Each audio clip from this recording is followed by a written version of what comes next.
हमारे साथ माहिर कानून और सुप्रीम कोर्ट बार के साबिक सदर रशीद रिजवी साहब मौजूद। रिजवी साहब बहुत शुक्रिया। ज़ाहिर है एएनएफ के कवानीन बड़े सख्त हैं, मगर बारे सबूत के हवाले से सुप्रीम कोर्ट के फैसले मौजूद हैं। अब 15 किलो हेरोइन पकड़ ली तो क्या बारे सबूत पूरा का पूरा ट्रायल में राना सना पर होगा या एएनएफ पर भी कुछ जिम्मेदारी है? देखें, बहुत से कवानीन में ये बात आ रही है लेजिस्लेशन में। अब वो लोग ये कहते हैं कि जी burden is shifted upon defence to prove his guilt, लेकिन कभी आला अदालतों ने उस प्रिंसिपल को नहीं माना। नैब में भी ये, नैब के कवानीन में भी ये एक प्रोविज़न है कि जब ये चार्ज लग जाएगा किसी मुलजिम पे तो बर्डन उस पर है कि वो अपनी इनोसेंस प्रूव करे। तो उस पर सुप्रीम कोर्ट ने बारहा कहा है कि ये बर्डन डिस्चार्ज जब तक प्रोसिक्यूशन नहीं करेगी बर्डन शिफ्ट नहीं होगा कि उस पे टू प्रूव हिज इनोसेंस।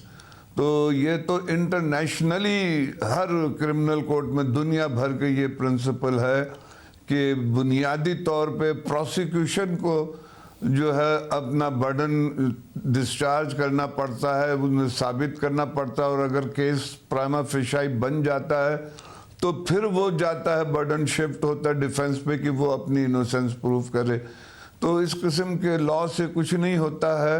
और इस केस के तो बड़े स्पेशल सर्कमस्टांसेस हैं। एक एमएनए है, फॉर्मर प्रोविंस का लॉ मिनिस्टर है, आप 15 दिन से उसको चेज कर रहे हैं, इंटरनेशनली वो लिंक है, और उसके बाद आप इतने बड़े बड़े एरर कर रहे हैं तो वो नाकाबिल माफ़ है। मैं समझता हूँ अदालतें उस चीज़ को इग्नोर नहीं कर सकती हैं। स्नैप चेकिंग का केस हो कि आपने रास्ते में किसी को रूटीन मैटर में तलाशियाँ ले रहे तो उसमें निकल आई तो और बात है, लेकिन यहाँ पे वो खुद कहते हैं कि हम 15 दिन से इनकी रिकी कर रहे थे, हम चेज कर रहे थे, हम इसको वॉच कर रहे थे।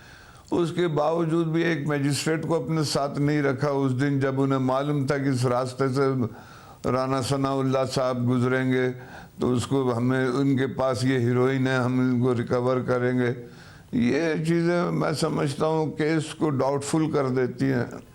मतलब ये आप ये कह रहे हैं कि जिस तरीके से आमतौर पर एएनएफ कार्रवाई करे या कोई दूसरा इदारा एयरपोर्ट पर कोई स्मगलिंग करते हुए उससे मंशियात पकड़ी जाए, या फिर नाका लगा हुआ था वहाँ से कोई गाड़ी गुजर रही थी उसमें मंशियात पकड़ी जाए, तो उससे ज़्यादा इस वक्त इस केस में बारे सबूत का मामला ज़्यादा है इस वक्त एएनएफ पर भी, क्योंकि ये ऐसा नहीं है कि अचानक एएनएफ ने पकड़ लिया। बाकायदा तौर पर शेरा राफजी साहब बता चुके हैं, हमारे पास फुटेज भी है जो दे नहीं रहे अब राना सनाउल्लाह के मांगने के बावजूद, कि उनको फॉलो किया गया, उन्हें पता था, बाकायदा तौर पर उनके खिलाफ कार्रवाई की गई। तो उस वक्त मेमो क्यों नहीं बनाया, सबूत तमाम चीज़ें क्यों नहीं ड्यू प्रोसेस के तहत की? जिम्मेदारी ज़्यादा है एएनएफ पर आम केसेस के मुकाबले में इस केस में, आप ये कह रहे हैं?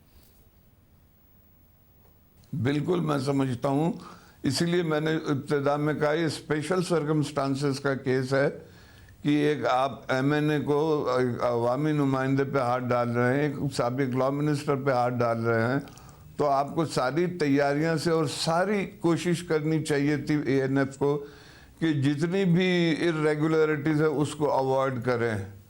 लेकिन इसको तो जितना केयरलेसली इसकी इन्वेस्टिगेशन हुई है समझ में नहीं आता क्या वजह है। अच्छा, मगर डीजी एएनएफ तो कह रहे हैं कि राना सनाउल्लाह अब साबित करें अदालत में, तो क्या राना सनाउल्लाह की जिम्मेदारी है वो अदालत में अपने आप को मासूम साबित करें? नहीं, बिल्कुल नहीं, बिल्कुल नहीं। सुप्रीम कोर्ट के फैसले कहते हैं कि जब तक प्रोसिक्यूशन अपना इनिशियल बर्डन डिस्चार्ज नहीं करेगी उस वक्त तक बर्डन शिफ्ट नहीं होगा डिफेंस पर। इस पे बड़ी नज़ीर है सुप्रीम कोर्ट की।